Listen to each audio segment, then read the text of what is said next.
Chapter 3. The Laurence Boy. "Joe! Joe, where are you?" cried Meg at the foot of the garret stairs. "Here," answered a husky voice from above, and running up, Meg found her sister eating apples and crying over the heir of Redcliffe, wrapped up in a comforter on an old three-legged sofa by the sunny window. This was Joe's favorite refuge, and here she loved to retire with half a dozen russets and a nice book, to enjoy the quiet and society of a pet rat, who lived nearby, and didn't mind her a particle. As Meg appeared, Scrabble whisked into his hole. Joe shook the tears off her cheeks and waited to hear the news. "Such fun! Only see! A regular note of invitation from Mrs. Gardner for tomorrow night!" cried Meg, waving the precious paper, and then proceeding to read it with girlish delight. "Mrs. Gardner would be happy to see Miss March and Miss Josephine at a little dance on New Year's Eve. Marmee is willing we should go. Now what shall we wear?" "What's the use of asking that when you know we shall wear our poplins because we haven't got anything else?" answered Joe with her mouth full. "If only I had a silk," sighed Meg. "Mother says I may when I'm 18, perhaps, but 2 years is an everlasting time to wait. I'm sure our pops look like silk, and they are nice enough for us. Yours is as good as new, but I forgot the burn and the tear in mine. Whatever shall I do? The burn shows horridly, and I can't take any out." "You must sit still all you can and keep your back out of sight. The front is all right. I shall have a new ribbon for my hair, and Marmee will lend me her little pearl pin, and my new slippers are lovely, and my gloves will do, though they aren't as nice as I'd like. Mine are spoiled with lemonade, and I can't get any new ones, so I shall have to go without," said Joe, who never troubled herself much about dress. "You must have gloves, or I won't go," cried Meg decidedly. "Gloves are more important than anything else. You can't dance without them, and if you don't, I should be so mortified." "Then I'll stay still. I don't care much for company dancing. It's no fun to go sailing round. I like to fly about and cut capers." "You can't ask Mother for new ones. They are so expensive, and you are so careless. She said, when you spoiled the others, that she shouldn't get you any more this winter. Can't you fix them anyway?" asked Meg anxiously. "I can hold them crunched up in my hand so no one will know how stained they are. That's all I can do." "No, I'll tell you how we can manage. Each wear one good one and carry a bad one. Don't you see?" "Your hands are bigger than mine, and you will stretch my glove dreadfully," began Meg, whose gloves were a tender point with her. "Then I'll go without. I don't care what people say," cried Joe, taking up her book. "You may have it, you may. Only don't stain it, and do behave nicely. Don't put your hands behind you or stare or say Christopher Columbus, will you? Don't worry about me. I'll be as prim as a dish and not get into any scrapes, if I can help it. Now go and answer your note and let me finish this splendid story." So Meg went away to accept with thanks, look over her dress, and sing blithely as she did up her one real lace frill, while Joe finished her story, her 4 apples, and had a game of romps with Scrabble. On New Year's Eve the parlor was deserted, for the 2 younger girls played dressing maids, and the 2 elder were absorbed in the all-important business of getting ready for the party. Simple as the toilets were, there was a great deal of running up and down, laughing and talking, and at one time a strong smell of burnt hair pervaded the house. Meg wanted a few curls about her face, and Joe undertook to pinch the papered locks with a pair of hot tongs. "Ought they to smoke like that?" asked Beth from her perch on the bed. "It's the dampness drying," replied Joe. "What a queer smell! It's like burnt feathers," observed Amy, smoothing her own pretty curls with a superior air. "There, now I'll take off the papers and you'll see a cloud of little ringlets," said Joe, putting down the tongs. She did take off the papers, but no crowd of ringlets appeared, for the hair came with the papers, and the horrified hairdresser laid a row of little scorched bundles on the burrow before her victim. "Oh, what have you done? I'm spoiled. I can't go. My hair, oh, my hair," wailed Meg, looking with despair at the uneven frizzle on her forehead. "Just my luck. You shouldn't have asked me to do it. I always spoil everything. I'm no end sorry, but the tongs were too hot, and so I've made a mess," groaned poor Joe, regarding the black pancakes with tears of regret. "It isn't spoiled. Just frizzle it, and tie your ribbon so the ends come on your forehead a bit, and it will look like the last fashion. I've seen lots of girls do it so," said Amy consolingly. "Serves me right for trying to be fine. I wish I'd let my hair alone," cried Meg petulantly. "So do I. It was so smooth and pretty, but it will soon grow out again," said Beth, coming to kiss and comfort the shorn sheep. After various lesser mishaps, Meg was finished at last, and by the united exertions of the family, Joe's hair was got up, and her dress on. They looked very well in their simple suits, Meg in silvery drab with a blue velvet snood, lace frills, and the pearl pin. Jo in maroon with a stiff, gentlemanly linen collar and a white chrysanthemum or two for her only ornament. Each put on the one nice light glove and carried one soiled one, and all pronounced the effect quite easy and nice. Meg's high-heeled slippers were dreadfully tight and hurt her, though she would not own it, and Jo's 19 hairpins all seemed stuck straight into her head, which was not exactly comfortable, but, dear me, let us be elegant or die. "Have a good time, dearies," Mrs. March said as the sisters went daintily down the walk. "Don't eat too much supper and come away at 11, when I send Hannah for you." As the gate clashed behind them, a voice cried from the window, "Girls! Girls! Have you both got nice pocket handkerchiefs?" Yes, spandy nice, and Meg has got cologne on hers," cried Jo, adding with a laugh as they went on, "I do believe Mommy would ask that if we were all running away from an earthquake." "It is one of her aristocratic tastes, and quite proper, for a real lady is always known by neat boots, gloves, and a handkerchief," replied Meg, who had a good many little aristocratic tastes of her own. "Now don't forget to keep the bad breath out of sight, Jo. Is my sash right, and does my hair look very bad?" said Meg as she turned from the glass to Mrs. Gardner's dressing room after a prolonged prank. "I know I shall forget. If you see me doing anything wrong, you just remind me by a wink, will you?" returned Jo, giving her collar a twitch and her head a hasty brush. "No, winking isn't ladylike. I'll lift my eyebrows if anything is wrong, and nod if you are all right. Now hold your shoulders straight, and take short steps, and don't shake hands if you are introduced to anyone. It isn't the thing. How do you learn all the proper ways? I never can. Isn't that music gay?" Down they went, feeling a trifle timid, for they seldom went to parties, and informal as this little gathering was, it was an event to them. Mrs. Gardner, a stately old lady, greeted them kindly and handed them over to the eldest of her 6 daughters. Meg knew Sally and was at her ease very soon, but Jo, who didn't much care for girls or girlish gossip, stood about with her back carefully against the wall and felt as much out of place as a colt in a flower garden. Half a dozen jovial lads were talking about skates in another part of the room, and she longed to go and join them, for skating was one of the joys of her life. She telegraphed her wish to Meg, but the eyebrows went up so alarmingly that she dared not stir. No one came to talk to her, and one by one the group near her dwindled away till she was left alone. She could not roam about and amuse herself, for the burnt breath would show, so she stared at people rather forlornly till the dancing began. Meg was asked at once, and the tight slippers tripped about so briskly that none would have guessed the pain their wearer suffered smilingly. Jo saw a big red-headed youth approaching her corner, and fearing he meant to engage her, she slipped into a curtained recess, intending to peep and enjoy herself in peace. Unfortunately, another bashful person had chosen the same refuge, for as the curtain fell behind her, she found herself face to face with the Laurence boy. "Dear me, I didn't know anyone was here," stammered Jo, preparing to back out as speedily as she had bounced in.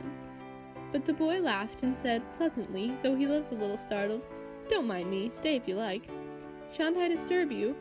"Not a bit. I only came here because I don't know many people, and felt rather strange at first, you know." "So did I. Don't go away, please, unless you'd rather." The boy sat down again and looked at his boots, till Jo said, trying to be polite and easy, "I think I've had the pleasure of seeing you before. You live near us, don't you?" "Next door." He looked up and laughed outright, for Jo's prim manner was rather funny when he remembered how they had chatted about cricket when he brought the cat home. That put Jo at her ease, and she laughed too, as she said in her heartiest way, "We did have such a good time over your nice Christmas present. Grandpa sent it, but you put it into his head, didn't you now?" "How is your cat, Miss March?" asked the boy, trying to look sober while his black eyes shone with fun. "Nicely, thank you, Mr. Laurence, but I ain't Miss March. I'm only Jo," returned the young lady. "I'm not Mr. Laurence. I'm only Laurie." "Laurie Laurence. What an odd name." "My first name is Theodore, but I don't like it, for the fellows called me Dora, so I made them say Laurie instead. I hate my name too. So sentimental. I wish everyone would say Jo instead of Josephine. How did you make the boys stop calling you Dora?" "I thrashed them." "I can't thrash Aunt March, so I suppose I shall have to bear it," and Jo resigned herself with a sigh. "Don't you like to dance, Miss Jo?" asked Laurie, looking as if he thought the name suited her. "I like it well enough if there is plenty of room and everyone is lively. In a place like this I'm sure to upset something, tread on people's toes, or do something dreadful, so I keep out of mischief and let Meg do the pretty." "Don't you dance?" "Sometimes." You see, I've been abroad a good many years, and haven't been about enough yet to know how you do things here." "Abroad!" cried Joe. "Oh, tell me about it. I love dearly to hear people describe their travels." Laurie didn't seem to know where to begin, but Joe's eager questions soon set him going, and he told her how he had been at school in Vevey, where the boys never wore hats and had a fleet of boats on the lake, and for holiday fun went on walking trips about Switzerland with their teachers. "Don't I wish I'd been there!" cried Joe. "Did you go to Paris?" "We spent last winter there." "Can you talk French?" "We were not allowed to speak anything else at Vevey." "Do say something. I can read it, but can't pronounce." "Quel nom est une demoiselle en les pantoufles jolies?" said Laurie good-naturedly. "How nicely you do it. Let me see. You said, 'Who is the young lady in the pretty slippers,' didn't you?" "Oui, mademoiselle." "It's my sister Margaret, and you knew it was. Do you think she is pretty?" "Yes. She makes me think of the German girls. She looks so fresh and quiet, and dances like a lady." Joe quite glowed with pleasure at this boyish praise of her sister, and stored it up to repeat it to Meg. Both peeped and criticized and chatted till they felt like old acquaintances. Laurie's bashfulness soon wore off, for Joe's gentlemanly demeanor amused him and set him at his ease, and Joe was her merry self again, because her dress was forgotten and nobody lifted their eyebrows at her.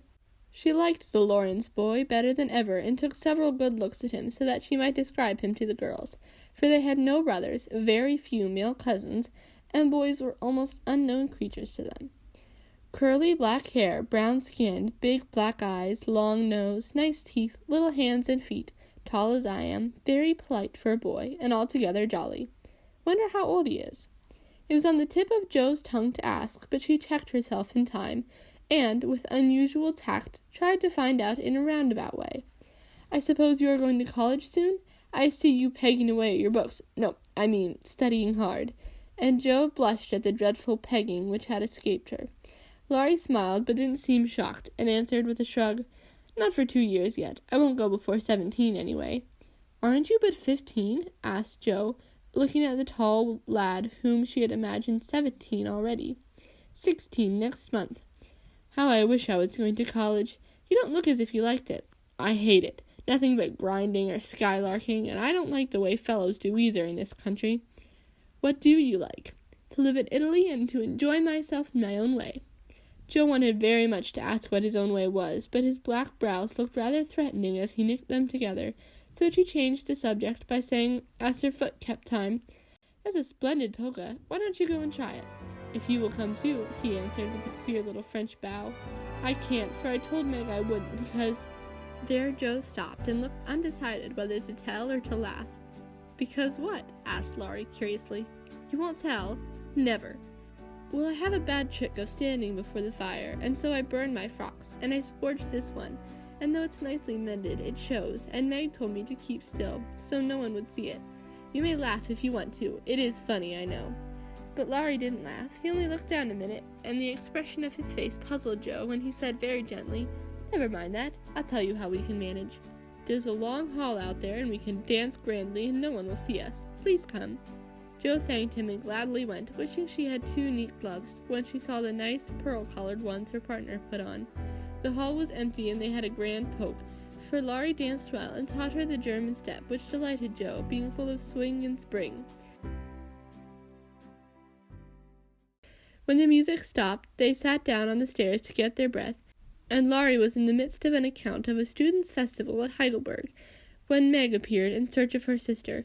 She beckoned, and Joe reluctantly followed her into a side room, where she found her on a sofa, holding her foot and looking pale.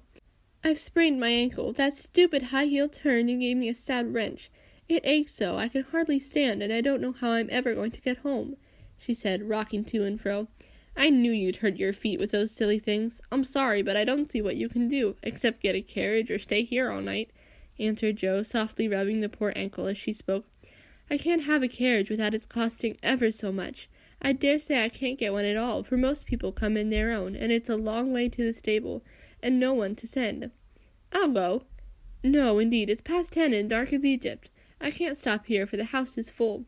Sally has some girls staying with her. I'll rest till Hannah comes, and then do the best I can." "I'll ask Laurie. He will go," said Joe, looking relieved as the idea occurred to her. "Mercy, no, don't ask or tell anyone. Get me my rubbers and put these slippers with our things. I can't dance any more, but as soon as supper is over, watch for Hannah and tell me the minute she comes. They are going out to supper now. I'll stay with you. I'd rather. No, dear, run along and bring me some coffee. I'm so tired I can't stir. So Meg reclined with the rubbers well hidden, and Jo went blundering away to the dining room, which she found after going into a china closet and opening the door of a room where old Mr. Gardner was taking a little private refreshment. Making a dive at the table, she secured the coffee, which she immediately spilt, making the front of her dress as bad as the back. "Oh dear, what a blunderbuss I am!" exclaimed Jo, finishing Meg's glove by scrubbing her gown with it. "Can I help you?" said a friendly voice, and there was Laurie with a full cup in one hand and a plate of ice in the other. "I was trying to get something for Meg, who is very tired, and someone shook me, and here I am in a nice state," answered Jo, glancing dismally from the stained skirt to the coffee-colored glove.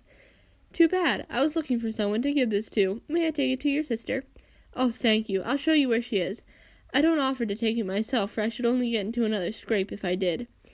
Jo led the way, and, as if used to waiting on ladies, Laurie drew up a little table, brought a second installment of coffee and ice for Jo, and was so obliging that even particular Meg pronounced him a nice boy. They had a merry time over the bonbons and mottos, and were in the midst of a quiet game of buzz with 2 or 3 other young people who had strayed in, when Hannah appeared.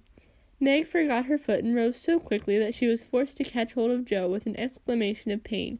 "Hush, don't say anything," she whispered, adding aloud, "It's nothing. I turned my foot a little, that's all," and limped up the stairs to put her things on. Hannah scolded, Meg cried, and Jo was at her wits' end till she decided to take things into her own hands. Slipping out, she ran down, and finding a servant, asked if he could get her a carriage. It happened to be a hired waiter who knew nothing about the neighborhood, and Jo was looking round for help, when Laurie, who had heard what she did, came up and offered his grandfather's carriage, which had just come for him, he said. "It's so early, you can't mean to go yet," began Jo, looking relieved, but hesitating to accept the offer. "I always go early. I do, truly. Please let me take you home. It's all on my way, you know, and it rains, they say." That settled it, and telling him of Meg's mishap, Jo gratefully accepted and rushed up to bring down the rest of the party. Hannah hated rain as much as a cat does, so she made no trouble, and they rolled away in the luxurious close carriage, feeling very festive and elegant. Laurie went on the box so Jo could keep her foot up, and the girls talked over their party in freedom. "I had a capital time. Did you?" asked Jo, rumpling up her hair and making herself comfortable. "Yes, till I hurt myself. Sally's friend, Annie Moffat, took a fancy to me, and asked me to come and spend a week with her when Sally does. She is going in the spring when the opera comes, and it will be perfectly splendid if Mother only lets me go," answered Meg, cheering up at the thought. "I saw you dancing with the red-headed man I ran away from. Was he nice?" "Oh, very. His hair is auburn, not red, and he was very polite, and I had a delicious redowa with him." "He looked like a grasshopper in a fit when he did the new step. Laurie and I couldn't help laughing. Did you hear us?" "No, but it was very rude. What were you about all that time, hidden away there?" Jo told her adventures, and by the time she had finished, they were home. With many thanks, they said good night and crept in, hoping to disturb no one, but the instant their door creaked, 2 little nightcaps bobbed up, and 2 sleepy but eager voices cried out, "Tell about the party! Tell about the party!" With what Meg called a great want of manners, Jo had saved some bonbons for the little girls, and they soon subsided after hearing the most thrilling events of the evening. "I declare it really seems like being a fine young lady to come home from the party in a carriage and sit in my dressing gown with a maid to wait on me," said Meg, as Jo bound up her foot with arnica and brushed her hair. "I don't believe fine young ladies enjoy themselves a bit more than we do, in spite of our burnt hair, old gowns, 1 glove apiece, and tight slippers that sprain our ankles when we are silly enough to wear them." And I think Jo was quite right.